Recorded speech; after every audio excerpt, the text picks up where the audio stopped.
नमस्कार दोस्तों, स्वागत है आपका मेरे एक नए वीडियो में। और इस वीडियो में हम समझने वाले हैं कि डिसगाइज्ड अनएम्प्लॉयमेंट क्या होता है, या जिसे हम प्रच्छन्न बेरोजगारी या फिर छुपी हुई बेरोजगारी भी कहते हैं। ठीक है, इससे पहले हमने हिडन इन्फ्लेशन समझा। आज हम समझेंगे कि डिसगाइज्ड अनएम्प्लॉयमेंट क्या होता है।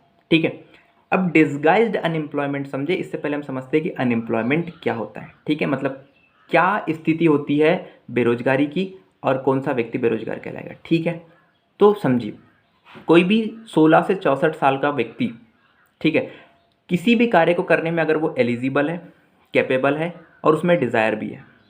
ठीक है, मतलब कि उसमें एलिजिबिलिटी भी है, कैपेसिटी भी है और डिज़ायर भी है, परंतु उसे वर्क नहीं मिल रहा है, तो ऐसा व्यक्ति क्या कहलाएगा? ऐसा व्यक्ति कहलाएगा बेरोजगार। और ऐसी स्थिति क्या कहलाती है? बेरोजगारी कहलाती है। ठीक है, फॉर एग्जाम्पल कोई सिविल इंजीनियरिंग किया हुआ व्यक्ति है, ठीक है, उसने बी या बीटेक किया हुआ है, वो कार्य करना भी चाहता है, मतलब वो एलिजिबल भी हुआ, कैपेबल भी हुआ और डिज़ायर भी हुआ, परंतु अगर उसे वर्क नहीं मिल रहा है तो वो क्या कहलाएगा? बेरोजगार। पर अगर वो करना ही नहीं चाहता तो ये स्थिति बेरोजगारी नहीं कहलाएगी।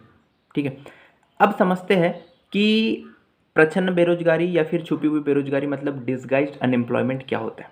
ठीक है, तो अगर डिसगाइज्ड अनएम्प्लॉयमेंट की बात करूँ तो ये ऐसी स्थिति होती है जहाँ पे व्यक्ति कार्य तो कर रहा होता है, किसी कार्य में लगा तो होता है, परंतु उसका जो आउटपुट होता है, ठीक है, वो क्या होता है? एकदम ज़ीरो होता है। ठीक है, मतलब अगर वो व्यक्ति कार्य करे या ना करे उससे कोई फ़र्क नहीं पड़ता। ठीक है, मतलब उसकी प्रोडक्टिविटी क्या है? जीरो है।